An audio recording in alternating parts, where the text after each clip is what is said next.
To put your microwave in demo mode, you expose the control panel by opening the door.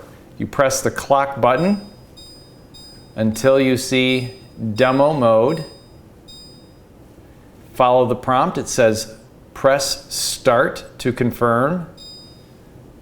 Now we're in demo mode. Now to exit demo mode, we repeat the same thing till we get to demo mode, and we press start.